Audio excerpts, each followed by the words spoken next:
قادیانیوں کا مکمل عقیدہ یہ ہے کہ سیدنا عیسیٰ علیہ السلام کو یہودیوں نے گرفتار کر لیا کہ سیدنا عیسیٰ علیہ السلام کشمیر میں فوت ہوئے۔ یہ آپ قرآن سے، حدیث سے یا کسی بزرگ کے قول سے پیش کر دیں۔ قرآن پاک گواہی دیتا ہے کہ عیسیٰ علیہ السلام فوت ہو گئے ہیں اور ان کی قبر کشمیر میں ہے۔ ڈاکٹر صاحب، ہمارا قادیانیوں سے اختلاف کیا ہے؟ عقیدہ ختم نبوت کے بالمقابل قادیانیوں کا کیا عقیدہ ہے؟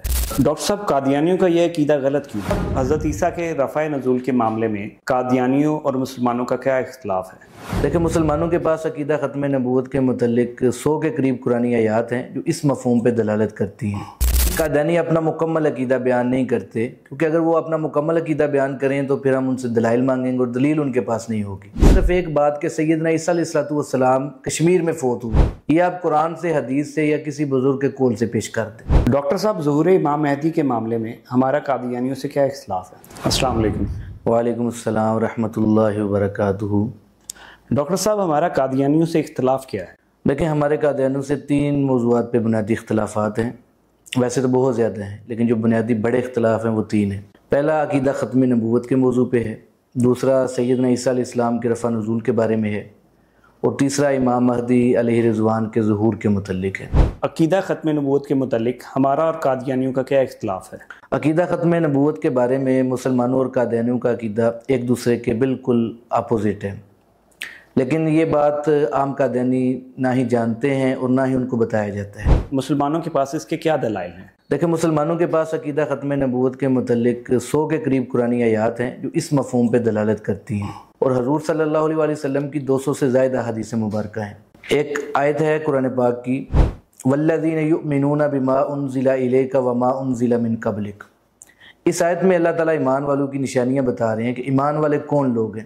تو اللہ بتا رہے ہیں کہ ایمان والے لوگ وہ ہیں جو آپ صلی اللہ علیہ وسلم پر بھی ایمان رکھتے ہیں اور آپ سے پہلے انبیاء پر بھی ایمان رکھتے ہیں۔ تو اس آیت میں، بلکہ پورے قرآن میں کہیں بھی ذکر نہیں ہے کہ ایمان والے لوگ وہ ہیں جو آپ صلی اللہ علیہ وسلم پر بھی ایمان رکھتے ہیں، آپ سے پہلے انبیاء پر بھی ایمان رکھتے ہیں، اور آپ کے بعد بھی کوئی انسان نبی بنے گا جس کے اوپر ایمان رکھیں گے۔ تو یہ بات نہ ہی اس آیت میں ہے نہ ہی پورے قرآن میں ہے، اور وجہ یہ ہے کہ کیونکہ حضور صلی اللہ علیہ وسلم کے بعد نبیوں کی کاؤنٹنگ میں اضافہ نہیں ہونا تھا، نبیوں کی تعداد مکمل ہو چکی ہے، اور کیونکہ حضور صلی اللہ علیہ وسلم کے بعد اس نبیوں کی تعداد میں اضافہ نہیں ہونا، اس لیے اللہ تعالیٰ نے قرآن مجید میں یا حضور صلی اللہ علیہ وسلم نے حدیث مبارکہ میں اس کو بیان نہیں فرمایا۔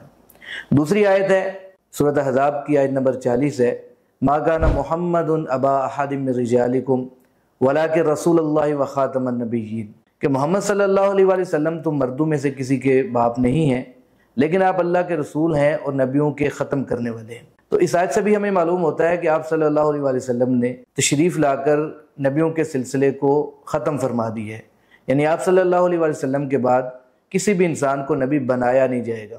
اس کے علاوہ آپ صلی اللہ علیہ وسلم کی 200 سے زائد حدیث مبارکہ ہیں۔ ایک حدیث مسلم شریف کے اندر ہے، آپ صلی اللہ علیہ وسلم نے حضرت علی رضی اللہ عنہ سے فرمایا کہ علی، تمہیں مجھ سے وہی نسبت ہے جو موسیٰ علیہ السلام کو ہارون علیہ السلام سے تھی، لیکن لا نبوت بعدی، اب میرے بعد نبوت نہیں ہے۔ تو اس حدیث سے ہمیں معلوم ہو گیا کہ آپ صلی اللہ علیہ وسلم کے بعد چونکہ نبوت کا سلسلہ ہی نہیں ہے، اس لیے کوئی نبی نہیں بن سکتا، نبیوں کی تعداد میں اضافہ نہیں ہو سکتا۔ ایک اور حدیث کے اندر آپ صلی اللہ علیہ وسلم کا ارشاد ہے، ان الرسالۃ والنبوۃ قد انقطعت فلا رسول بعدی ولا نبی، کہ اللہ نے میرے اوپر رسالت اور نبوت کو منقطع کر دی ہے، اب میرے بعد نہ کوئی نبی ہے نہ کوئی رسول ہے۔ ایک اور حدیث کے اندر آپ صلی اللہ علیہ وسلم کا فرمان ہے، انہ سیکون فی امتی ثلاثون کذابون کلہم یزعم انہ نبی وانا خاتم النبیین لا نبی بعدی، کہ آپ صلی اللہ علیہ وسلم نے فرمایا کہ میرے بعد میری امت میں سے 30 جھوٹے ہوں گے جو نبوت کا دعویٰ کریں گے۔ تو آپ صلی اللہ علیہ وسلم نے فرمایا کہ ان میں سے ہر ایک کا دعویٰ ہوگا کہ میں اللہ کا نبی ہوں، اللہ کا رسول ہوں، لیکن فرمایا کہ میرے بعد کوئی نبی یا رسول نہیں ہے۔ مطلب ہے کہ میرے اوپر نبیوں کی تعداد مکمل ہو چکی ہے، اب اس نبیوں کی تعداد میں میرے بعد کوئی اضافہ نہیں ہوگا۔ تو یہ قرآن مجید کی میں نے 2 آیات آپ کے سامنے رکھی ہیں، اور آپ صلی اللہ علیہ وسلم کی 3 حدیث آپ کے سامنے رکھی ہیں، لیکن اس کے علاوہ میں نے جیسے کہ شروع میں بتایا آپ کو کہ 100 کے قریب آیات ہیں اور 200 سے زائد حدیث مبارکہ ہیں جو اسی عقیدے کے اوپر دلالت کرتی ہیں۔ عقیدہ ختم نبوت کے بالمقابل قادیانیوں کا کیا عقیدہ ہے؟ دیکھیں، اس بات کو سمجھنے کے لیے تھوڑی سی گہرائی میں جانا ضروری ہے، کیونکہ یہ بات جو ہے وہ عام احمدیوں کو، قادیانیوں کو نہیں بتائی جاتی۔ اگر کسی کو پتہ چل جائے تو اللہ کی رحمت سے امید ہے کہ 90% قادیانی جن کے اوپر مہر نہیں لگی ہوئی تو وہ اسلام قبول کر لیتے ہیں۔ اصل بات یہ ہے کہ مسلمانوں کے ہاں نبوت کی 2 قسمیں ہیں، جس کو ہم نبی اور رسول کہتے ہیں۔ رسول ایسے نبی کو کہا جاتا ہے کہ جو صاحب شریعت ہوتا ہے، جس کو اللہ کوئی کتاب دیتے ہیں، کوئی صحیفہ اس کے اوپر نازل ہوتا ہے یا شریعت کے کچھ نئے احکامات اس کے اوپر نازل ہوتے ہیں، اس کو رسول کہا جاتا ہے۔ اور جس کے اوپر کوئی کتاب یا شریعت یا کوئی صحیفہ نازل نہیں ہوتا تو وہ نبی ہوتا ہے۔ نبی کا کام یہ ہے کہ اپنے سے پہلے رسول کی شریعت کی ہی وہ آگے تبلیغ کرتا ہے۔ یعنی ہمارے مسلمانوں کے نزدیک نبوت کی 2 قسمیں ہیں، ایک کو نبی کہا جاتا ہے، ایک کو رسول کہا جاتا ہے۔ حضور صلی اللہ علیہ وآلہ وسلم کا ایک حدیث کے اندر فرمان ہے، آپ صلی اللہ علیہ وآلہ وسلم نے فرمایا کہ اللہ نے دنیا میں 1,24,000 انبیاء کو بھیجا، جن میں 315 شریعت لانے والے رسول تھے۔ تو اس حدیث سے ہمیں معلوم ہو گیا کہ نبیوں کی کل تعداد 1,24,000 ہے اور ان میں سے شریعت لانے والے رسولوں کی تعداد 315 ہے۔ تو ہمارے نزدیک نبیوں کی 2 قسمیں ہیں، ایک کو رسول کہا جاتا ہے اور ایک کو نبی کہا جاتا ہے، جبکہ قادیانیوں کے نزدیک نبیوں کی 3 قسمیں ہیں، ایک کو وہ تشریعی نبوت کہتے ہیں، ایک کو غیر تشریعی نبوت کہتے ہیں اور تیسری کو وہ ذلی نبوت کہتے ہیں۔ جو 2 قسمیں ہیں، تشریعی نبوت اور غیر تشریعی نبوت، یہ تو ہمارے والی ہیں، جس کو ہم نبی اور رسول کہتے ہیں۔ قادیانی اسی کو تشریعی اور غیر تشریعی نبوت کا نام دیتے ہیں۔ اور مسلمانوں اور قادیانیوں کے اس بات پہ اتفاق ہے کہ حضور صلی اللہ علیہ وآلہ وسلم کے بعد نہ کوئی تشریعی نبی بن سکتا ہے، نہ کوئی غیر تشریعی نبی بن سکتا ہے۔ یہ ہمارا قادیانیوں کا اس پہ اتفاق ہے۔ اختلاف اس بات پہ ہے کہ قادیانی کہتے ہیں کہ حضور صلی اللہ علیہ وآلہ وسلم کے بعد تشریعی یا غیر تشریعی نبی تو نہیں بن سکتا، لیکن ایک ذلی نبی بن سکتا ہے۔ تو قادیانیوں سے پوچھا جائے کہ ذلی نبی کس کو کہتے ہیں، تو اس کا جواب قادیانی یہ دیتے ہیں کہ ایسا نبی جو آپ صلی اللہ علیہ وآلہ وسلم کی پیروی کر کے نبی بنا ہو، اس کو ذلی نبی کہا جاتا ہے۔ یعنی ایسی نبوت جو آپ صلی اللہ علیہ وآلہ وسلم کی پیروی کر کے حاصل ہوتی ہے، وہ قادیانیوں کے نزدیک ذلی نبوت کہلاتی ہے۔ اگر ہم کسی عام قادیانی سے پوچھیں کہ آپ صلی اللہ علیہ وآلہ وسلم کے بعد کتنے نبی بن سکتے ہیں، تو عام قادیانی اس کا جواب یہ دیں گے کہ قیامت تک نبی بن سکتے ہیں۔ لیکن اصل بات یہ ہے کہ خود مرزا صاحب نے یا قادیانی جماعت کا جو عقیدہ ہے وہ یہ ہے کہ آپ صلی اللہ علیہ وآلہ وسلم کے بعد ایک ہی ذلی نبی بن سکتا ہے، جس کا نام مرزا غلام احمد قادیانی ہے۔ تو یہ قادیانیوں کا عقیدہ ہے۔ اب اگلا سوال پیدا ہوتا ہے کہ مرزا صاحب نے یہ کہاں پہ لکھا ہے؟ تو مرزا صاحب نے ایک جگہ پہ لکھا ہے کہ جس طرح شریعت موسویہ میں عیسیٰ علیہ السلام آخری نبی تھے، اسی طرح شریعت محمدیہ میں میں آخری نبی ہوں۔ تو مرزا صاحب کی اس تحریر سے معلوم ہوا کہ موسیٰ علیہ السلام کی شریعت میں آخری نبی عیسیٰ علیہ السلام تھے، اور مرزا صاحب کی اسی تحریر سے ہمیں یہ بھی معلوم ہوا کہ آپ صلی اللہ علیہ وسلم کی شریعت میں جو آخری نبی ہیں وہ مرزا غلام احمد قادیانی ہیں۔ اب اگلا سوال یہ پیدا ہوتا ہے کہ کیا مرزا صاحب سے پہلے کوئی ذلی نبی بنا ہے؟ تو اس کے بارے میں بھی مرزا صاحب نے لکھا ہوا ہے کہ اس امت میں نبی کا نام پانے کے لیے میں ہی مخصوص کیا گیا ہوں، مجھ سے پہلے کسی کو یہ نام نہیں ملا۔ تو اس سے معلوم ہوا کہ مرزا صاحب سے پہلے کوئی ذلی نبی نہیں بنا، اور مرزا صاحب اپنے آپ کو آخری نبی کہہ رہے ہیں۔ تو ان عبارات سے معلوم ہوتا ہے کہ مرزا صاحب کے نزدیک اس امت میں حضور صلی اللہ علیہ وآلہ وسلم کے بعد ایک ہی ذلی نبی بن سکتا ہے، اور وہ مرزا صاحب ہے۔ اور یہی عقیدہ مرزا صاحب کے بیٹے کا بھی ہے، اور یہ عقیدہ قادیانی جماعت کا بھی ہے۔ مرزا صاحب کے بیٹے مرزا بشیر احمد ایم اے صاحب نے اپنی کتاب کلمات الفصل کے اندر لکھا ہے کہ نبوت کی 3 قسمیں ہیں، جو میں نے آپ کو بتایا کہ تشریعی نبوت ہے، غیر تشریعی نبوت ہے اور ذلی نبوت ہے۔ اور انہوں نے وہاں پہ لکھا ہوا ہے کہ ذلی نبوت جو ہے ایسی نبوت کو کہا جاتا ہے جو آپ صلی اللہ علیہ وآلہ وسلم کی پیروی کر کے حاصل ہوتی ہے، اور جو ذلی نبی ہے وہ ایک ہی بن سکتا ہے۔ یہی قادیانی جماعت کا عقیدہ ہے۔ ڈاکٹر صاحب، قادیانیوں کا یہ عقیدہ غلط کیوں ہے؟ دیکھیں، قادیانیوں کا عقیدہ غلط ہونے کی وجہ یہ ہے کہ قادیانیوں کے پاس اس عقیدے کے اوپر نہ ہی قرآن مجید کی کوئی آیت ہے، اور نہ ہی کوئی حدیث مبارکہ ہے، اور نہ ہی کسی بزرگ کا قول ہے۔ آپ حیران ہوں گے میری یہ بات سن کے کہ قادیانی تو اپنے عقیدے کے اوپر بہت ساری آیات بھی پیش کرتے ہیں اور احادیث بھی پیش کرتے ہیں اور بزرگوں کے اقوال بھی پیش کرتے ہیں، لیکن میں یہ کہہ رہا ہوں کہ قادیانیوں کے پاس اپنے اس عقیدے کے اوپر نہ ہی کوئی قرآن مجید کی آیت ہے، نہ کوئی حدیث ہے، نہ ہی کسی بزرگ کا قول ہے۔ اس کی وجہ یہ ہے کہ قادیانی جو بھی آیت پیش کریں، جو بھی حدیث پیش کریں، جو بھی کسی بزرگ کا قول پیش کریں، ہم اس کے اندر 2 باتیں دیکھیں گے۔ ایک تو اس کے اندر یہ ذکر ہو کہ ایک ذلی نبی بن سکتا ہے، یعنی ایک کا ذکر ہو کہ ایک نبی بن سکتا ہے، اور دوسرا ذلی نبوت کا ذکر ہو، کیونکہ تشریعی نبوت اور غیر تشریعی نبوت، جس کو مستقل نبوت کہا جاتا ہے، اس کے بارے میں تو ہمارا مسلمانوں کا اور قادیانیوں کا اتفاق ہے کہ آپ صلی اللہ علیہ وسلم کے بعد نہ کوئی تشریعی نبی بن سکتا ہے نہ کوئی غیر تشریعی نبی بن سکتا ہے۔ اختلاف اس میں ہے کہ قادیانی کہتے ہیں کہ آپ صلی اللہ علیہ وسلم کے بعد ایک ذلی نبی بن سکتا ہے، تو ہم قادیانیوں کو کہتے ہیں بھی آپ ایسی دلیل ہمارے سامنے پیش کریں، ایسی قرآن پاک کی آیت پیش کریں، ایسی حدیث پیش کریں جس میں یہ ذکر ہو کہ ایک ذلی نبی بن سکتا ہے۔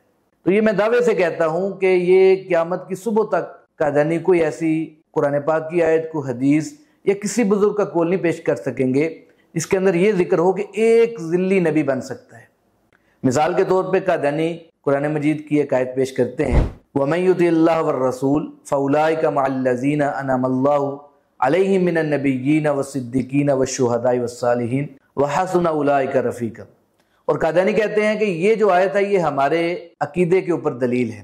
آیت کا جو ترجمہ قادیانی پیش کرتے ہیں وہ یہ ہے کہ جو اللہ اور اس کے رسول کی اطاعت کرے وہ نبی بھی بن جاتا ہے، وہ صدیق بھی بن جاتا ہے، وہ شہید بھی بن جاتا ہے، وہ صالح بھی بن جاتا ہے۔ تو یہ آیت قادیانی اپنے عقیدے کی دلیل کے طور پہ پیش کرتے ہیں۔ تو ہم قادیانی کو کہتے ہیں کہ آپ کی یہ جو دلیل ہے یہ دعوے کے مطابق ہی نہیں ہے، کیونکہ آپ کا دعویٰ تو ایک نبی کے بننے کا ہے، ایک سے زیادہ نبی بننے کا تو آپ کا دعویٰ ہی نہیں ہے۔ اور آیت کے اندر النبیین کا لفظ ہے جو کہ جمع کا صیغہ ہے۔ اگر ہم قادیانیوں کا ترجمہ ہی مان لیں تو پھر بھی اس آیت کے مطابق قادیانی دعویٰ ثابت نہیں ہوتا۔ یہ قادیانی کہتے ہیں ایک نبی بن سکتا ہے، اور آیت کے اندر النبیین کا لفظ ہے جو کہ کم از کم 3 انبیاء کے اوپر بولا جاتا ہے۔ یعنی اگر اس آیت کے قادیانی مفہوم کو ہی تسلیم کیا جائے تو پھر بھی آپ صلی اللہ علیہ وسلم کے بعد اس امت میں 3 ذلی نبی بننے چاہیے۔ لیکن قادیانی جو ہے، جیسے میں نے آپ کو پہلے بتایا کہ مرزا صاحب کہتے ہیں کہ جس طرح شریعت موسویہ میں عیسیٰ علیہ السلام آخری نبی تھے اس طرح شریعت محمدیہ میں آخری نبی ہوں۔ یہ بھی ساتھ کہتے ہیں کہ اس امت میں نبی کا نام پانے کے لیے میں ہی مخصوص کیا گیا ہوں۔ تو ہمیں معلوم ہوا کہ مرزا صاحب اور قادیانی جماعت تو ایک نبی کی قائل ہے، جبکہ اس آیت کے اندر تو النبیین جمع کا صیغہ ہے جو کہ 3 انبیاء پہ بولا جاتا ہے۔ تو قادیانیوں کی یہ دلیل دعوے کے مطابق نہیں ہے، پہلی بات۔ دوسری بات یہ ہے کہ اس آیت کے اندر ذلی نبوت کا ذکر نہیں ہے بلکہ النبیین کا لفظ ہے، اور یہ بات مسلمانوں اور قادیانیوں دونوں کے نزدیک مسلمہ ہے کہ آدم علیہ السلام سے لے کر حضور صلی اللہ علیہ وسلم تک 2 ہی قسم کے نبی آتے رہے، یا تو وہ تشریعی نبی ہوتے تھے یا غیر تشریعی نبی ہوتے تھے، یعنی یا تو رسول ہوتے تھے یا نبی ہوتے تھے۔ تو چونکہ آپ صلی اللہ علیہ وسلم سے پہلے 2 ہی قسم کے نبی آتے رہے، اور جب یہ آیت حضور صلی اللہ علیہ وسلم پر نازل ہوئی اس وقت تک 2 ہی قسم کے نبی مسلمانوں اور قادیانیوں کے نزدیک مسلمہ تھے۔ تو قادیانیوں نے جو تیسری نبوت کی قسم نکالی ہے جس کو ذلی نبوت کا نام دیا ہے، اس کا تو حضور صلی اللہ علیہ وسلم کے اوپر قرآن نازل ہونے تک وجود ہی نہیں تھا۔ تو جب اس وقت ذلی نبی کا وجود ہی نہیں تھا تو اس آیت میں بھی اس کا ذکر نہیں ہے۔ اس آیت میں النبیین کا مطلق ذکر ہے جس سے رسول اور نبی مراد ہے، تشریعی اور غیر تشریعی نبی مراد ہے، اور اس میں ذلی نبوت کا ذکر نہیں ہے۔ قادیانیوں کا چونکہ دعویٰ خاص ہے اس لیے ان کی دلیل بھی خاص ہونی چاہیے، لیکن ان کی دلیل خاص نہیں، تو یہ قادیانیوں کی دلیل ان کے دعوے کے مطابق نہیں ہے۔ اصل بات یہ ہے کہ اس آیت کے اندر اللہ تعالیٰ مسلمانوں کو یہ خوشخبری دے رہے ہیں کہ جو اللہ اور اس کے رسول کے اطاعت کرنے والے ہیں وہ جنت کے اندر نبیوں کے ساتھ ہوں گے، صدیقین کے ساتھ ہوں گے، شہداء کے ساتھ ہوں گے، صالحین کے ساتھ ہوں گے۔ جیسا کہ اس آیت کے جو آخری الفاظ ہیں وَحَسُنَ أُولَٰئِكَ رَفِيقًا، کہ وہ بہترین دوست ہیں، بہترین رفیق ہیں۔ تو یہ جو بہترین رفاقت ہے یہ جنت میں نصیب ہوگی، دنیا کے اندر اس آیت میں نبوت ملنے کا تو دور دور تک ذکر نہیں۔ اور اصل بات جیسے میں نے بتائی کہ اس آیت میں ایک تو واحد کا صیغہ نہیں ہے اور دوسرا ذلی نبوت کا ذکر نہیں، تو اس لیے قادیانیوں کی یہ دلیل ان کے دعوے کے مطابق نہیں ہے۔ صرف یہ آیت نہیں، پورے قرآن میں قادیانی جتنی بھی آیات پیش کریں وہ سب کے اندر اس بات کو دیکھ لیں کہ واحد کا صیغہ ہو اور ذلی نبوت کا ذکر ہو، یہ پورے قرآن میں نہیں ملے گا۔ اس لیے قادیانیوں کا یہ عقیدہ قرآن کے بھی خلاف ہے، حدیث کے بھی خلاف ہے، اور پوری امت کے اجماع کے بھی خلاف ہے۔ لیکن قادیانی اپنا مکمل عقیدہ بیان نہیں کرتے، کیونکہ اگر وہ اپنا مکمل عقیدہ بیان کریں تو پھر ہم ان سے دلائل مانگیں گے اور دلیل ان کے پاس نہیں ہوگی۔ ڈاکٹر صاحب، حضرت عیسیٰ کے رفع نزول کے معاملے میں قادیانیوں کا کیا عقیدہ ہے؟ دیکھیں، قادیانیوں کا عقیدہ اس معاملے میں یہ ہے جو عام طور پہ قادیانی ہمارے سامنے پیش کرتے ہیں کہ عیسیٰ علیہ السلام فوت ہو گئے ہیں اور ان کا نزول نہیں ہوگا۔ لیکن قادیانی اپنا مکمل عقیدہ بیان نہیں کرتے، کیونکہ اگر وہ اپنا مکمل عقیدہ بیان کریں تو پھر ہم ان سے دلائل مانگیں گے اور دلیل ان کے پاس نہیں ہوگی۔ قادیانیوں کا مکمل عقیدہ یہ ہے کہ سیدنا عیسیٰ علیہ السلام کو یہودیوں نے گرفتار کر لیا، یہ پہلا پوائنٹ ہے۔ دوسرا پوائنٹ یہ ہے کہ گرفتار کرنے کے بعد ان کو صلیب پہ بھی چڑھا دیا، اور تیسرا پوائنٹ یہ ہے کہ صلیب پر سیدنا عیسیٰ علیہ السلام چند گھنٹے رہے۔ چوتھا پوائنٹ یہ ہے کہ چند گھنٹے صلیب پر رہنے کی وجہ سے سیدنا عیسیٰ علیہ السلام زخمی ہو گئے۔ اور پانچواں پوائنٹ یہ ہے کہ سیدنا عیسیٰ علیہ السلام کو صلیب سے زخمی حالت میں اتار لیا گیا۔ چھٹا پوائنٹ یہ ہے کہ زخمی حالت میں سیدنا عیسیٰ علیہ السلام کو صلیب سے اتار کر ایک قبر نما غار میں لے جایا گیا۔ ساتواں پوائنٹ یہ ہے کہ اس قبر نما غار کے اندر سیدنا عیسیٰ علیہ السلام کی 3 دن تک مرہم پٹی ہوتی رہی، علاج ہوتا رہا اور آپ صحت یاب ہو گئے۔ 8واں پوائنٹ یہ ہے کہ 3 دن کے بعد سیدنا عیسیٰ علیہ السلام جب صحت یاب ہو گئے تو اپنی والدہ مریم رضی اللہ عنہا کو ساتھ لے کر افغانستان کے راستے سے کشمیر آ گئے۔ اور 9واں پوائنٹ قادیانیوں کے عقیدے کا یہ ہے کہ واقعہ صلیب کے بعد کشمیر میں سیدنا عیسیٰ علیہ السلام 87 سال زندہ رہے۔ اور 10واں پوائنٹ یہ ہے کہ کشمیر میں سیدنا عیسیٰ علیہ السلام کی وفات ہوئی اور سری نگر کے محلہ خان یار میں یوز آصف کے نام سے جو قبر موجود ہے وہ قادیانیوں کے نزدیک سیدنا عیسیٰ علیہ السلام کی ہے۔ تو یہ قادیانیوں کے عقیدے کے 10 پوائنٹ ہیں۔ قادیانی ان پہ کبھی بھی بات نہیں کرتے کیونکہ ان کو پتہ ہے کہ جب ہم ان پوائنٹس پہ بات کریں گے تو ان کی دلیل ان کے پاس نہیں ہوگی۔ تو ہمارا قادیانیوں سے صرف ایک ہی مطالبہ ہے کہ آپ قرآن پاک کی کوئی آیت ایسی پیش کر دیں، کوئی حدیث ایسی پیش کر دیں یا کسی بزرگ کا قول پیش کر دیں۔ تو ہم قادیانیوں سے یہی کہتے ہیں کہ بھئی یہ جو آپ کے 10 پوائنٹ ہیں تو آپ ان کے متعلق آپ کو 9 باتیں معاف ہیں، صرف ایک بات کہ سیدنا عیسیٰ علیہ السلام کشمیر میں فوت ہوئے، یہ آپ قرآن سے، حدیث سے یا کسی بزرگ کے قول سے پیش کر دیں۔ تو یہ بھی قادیانی قیامت کی صبح تک پیش نہیں کر سکتے کیونکہ قرآن مجید کی کوئی آیت ایسی نہیں ہے کہ جس میں یہ ذکر ہو کہ عیسیٰ علیہ السلام کشمیر میں فوت ہوئے، کوئی حدیث ایسی نہیں ہے جس میں یہ ذکر ہو کہ عیسیٰ علیہ السلام کشمیر میں فوت ہوئے، کسی بزرگ کا قول ایسا نہیں ہے مرزا صاحب سے پہلے اس نے یہ کہا ہو کہ عیسیٰ علیہ السلام کشمیر میں فوت ہو گئے۔ تو جب ایسی بات ہے ہی نہیں ہے تو اس کا مطلب ہے کہ قادیانیوں کا یہ عقیدہ خلاف قرآن ہے۔ بعض دفعہ قادیانی ہم سے پوچھ لیتے ہیں کہ بھی آپ یہ مطالبہ کیوں کر رہے ہیں کہ عیسیٰ علیہ السلام کشمیر میں فوت ہوئے، ان کی قبر کشمیر میں، یہ ہمیں قرآن سے دکھائیں۔ تو ہم قادیانیوں کو کہتے ہیں کہ یہ بات ہم اپنی طرف سے نہیں کہہ رہے بلکہ مرزا صاحب نے لکھا ہوا ہے کہ قرآن پاک گواہی دیتا ہے کہ عیسیٰ علیہ السلام فوت ہو گئے ہیں اور ان کی قبر کشمیر میں ہے۔ تو ہم کہتے ہیں کہ جو مرزا صاحب نے یہ بات لکھی ہوئی ہے یہ بات ہمیں قرآن سے دکھا دیں، اور اگر یہ بات قرآن سے نہیں ملے گی، یقیناً نہیں ملے گی، تو پھر آپ مان لیں کہ مرزا صاحب نے یہ خلاف قرآن عقیدہ آپ کو بتایا ہے۔ ایک بات تو یہ ہے۔ دوسری بات یہ ہے کہ قادیانی جو بھی آیت پیش کریں، جو حدیث پیش کریں، جو بھی دلیل پیش کریں، تو ہمارا اس میں مطالبہ صرف یہ ہے کہ اس میں ایک تو عیسیٰ علیہ السلام کا نام ہونا چاہیے، اور دوسرا یہ ہے کہ ان کی موت کو ماضی میں بیان ہونا چاہیے، اور تیسرا یہ ہے کہ اس میں کشمیر کا ذکر ہونا چاہیے۔ یہ 3 باتیں قادیانیوں کی کسی بھی دلیل کے اندر نہیں پائی جاتی۔ تو جب یہ تینوں باتیں موجود نہیں ہیں تو اس کا مطلب ہے کہ قادیانیوں کا عقیدہ خلاف قرآن بھی ہے، خلاف حدیث بھی ہے، اور جمہور کے، اجماع امت کے بھی خلاف ہے۔ میں آپ کو مثال دیتا ہوں۔ قادیانی ویسے تو 30 آیات پیش کرتے ہیں سیدنا عیسیٰ علیہ السلام کی وفات کے موضوع پہ، لیکن وہ خلاف واقعہ ہیں۔ وہ جو آیات قادیانی پیش کرتے ہیں وہ اپنے دعوے کے مطابق نہیں ہے۔ دعویٰ یہ ہے کہ عیسیٰ علیہ السلام کشمیر میں فوت ہوئے، اور اس کی دلیل کے اندر پیش کریں گے کلو نفس ذائقۃ الموت کلو من علیہا فان، ہر نفس نے موت کا ذائقہ چکھنا ہے، ہر نے فنا ہو جانا ہے، ہر چیز نے فنا ہو جانا ہے۔ تو ہم کہتے ہیں بھی ہر ایک نے فنا ہونا ہے، ہر ایک نے موت کا ذائقہ چکھنا ہے۔ عیسیٰ علیہ السلام کو بھی موت آئے گی، اپنے وقت پہ آئے گی، اور ان کی موت کا وقت اللہ کے نبی صلی اللہ علیہ وسلم نے بتایا ہوا ہے کہ ان کے نزول کے 40 یا 45 سال کے بعد ہے، اس وقت وہ فوت ہو جائیں گے۔ ہمارا قادیانیوں سے صرف یہ مطالبہ ہے کہ آپ اپنے عقیدے پہ وہ آیت پیش کریں، وہ حدیث پیش کریں، وہ کسی بزرگ کا قول پیش کریں جس میں یہ ذکر ہو کہ عیسیٰ علیہ السلام کا پہلے تو نام ہو، ان کی موت کو ماضی میں کشمیر میں بیان کیا گیا ہو۔ تو یہ 3 باتیں کسی بھی قادیانیوں کی پیش کردہ دلیل میں آپ کو نہیں ملیں گی۔ ایک مثال پیش کرتا ہوں۔ قادیانی ایک آیت پیش کرتے ہیں وما محمد الا رسول قد خلت من قبل الرسل، کہ محمد صلی اللہ علیہ وسلم تو ایک رسول ہیں اور آپ سے پہلے کے رسول گزر چکے ہیں۔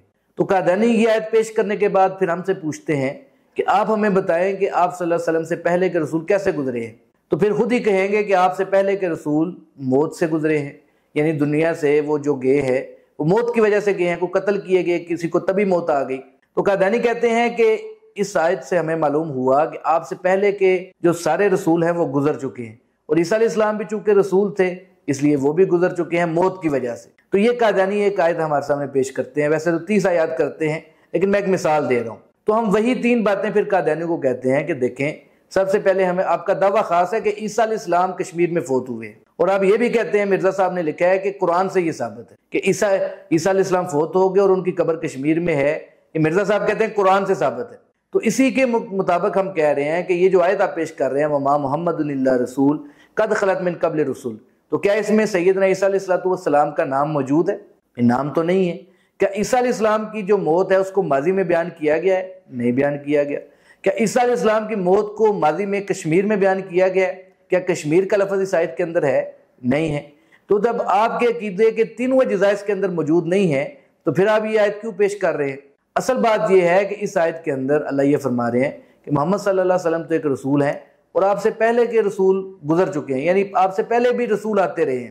اگر اس آیت کا قادیانی ترجمہ بھی مان لیا جائے کہ اس آیت کا مفہوم یہ ہے کہ آپ سے پہلے کے رسول سارے فوت ہو چکے ہیں، تو پھر بھی اس سے عیسیٰ علیہ السلام کی وفات جو ہے وہ ثابت نہیں ہوتی۔ اس کی وجہ یہ ہے کہ قرآن پاک کی آیت ہے انما حرم علیکم المیتۃ والدم ولحم الخنزیر وما اہل لغیر اللہ بہ۔ اس آیت میں یہ ذکر ہے کہ مردار سارے حرام ہیں۔ تو مردار تو سارے حرام ہیں، لیکن مچھلی بھی مردار ہوتی ہے، کیا وہ بھی حرام ہے؟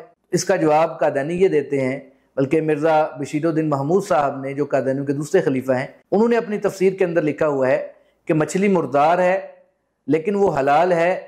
اس کو حلال ہم نے حدیث کی وجہ سے مانا ہے، یعنی ہے تو مردار لیکن اس کو استثناء حاصل ہے حدیث کی وجہ سے، تو وہ حرام نہیں رہی، حلال ہو گئی۔ اسی طرح ہم کہتے ہیں کہ اگر بالفرض اس آیت کی وجہ سے پچھلے سارے انبیاء کو بھی ہم فوت شدہ مان لیں، قادیانی جیسے وہ کہتے ہیں، تو پھر بھی عیسیٰ علیہ السلام فوت اس آیت کی وجہ سے ہم نہیں مان سکتے، کیونکہ عیسیٰ علیہ السلام کو بر رفعہ اللہ علیہ، بلکہ اللہ نے ان کو زندہ آسمان پہ اٹھا لیا۔ اس آیت کی وجہ سے عیسیٰ علیہ السلام کو استثناء حاصل ہے، اب فوت نہیں ہوئے۔ تو اس موضوع پہ ہمارا قادیانیوں سے ایک ہی مطالبہ ہوتا ہے کہ آپ جو بھی آیت پیش کریں، جو حدیث پیش کریں، جو بھی دلیل پیش کریں، اس میں ایک تو عیسیٰ علیہ السلام کا نام ہو، ان کی موت کو ماضی میں کشمیر میں بیان کیا گیا ہو۔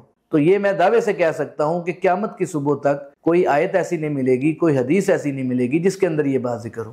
اس کا مطلب ہے کہ قادیانیوں کا یہ عقیدہ خلاف قرآن بھی ہے، خلاف حدیث بھی ہے، اور پوری امت کے اجماعی عقیدے کے بھی خلاف ہے۔ ڈاکٹر صاحب، حضرت عیسیٰ کے رفع نزول کے معاملے میں قادیانیوں اور مسلمانوں کا کیا اختلاف ہے؟ سیدنا عیسیٰ علیہ السلام کے رفع نزول کے متعلق مسلمانوں کا عقیدہ تو بالکل واضح ہے، جو کہ قرآن مجید کی 16 کے قریب آیات سے اور 100 سے زائد حدیث مبارکہ سے ثابت ہوتا ہے۔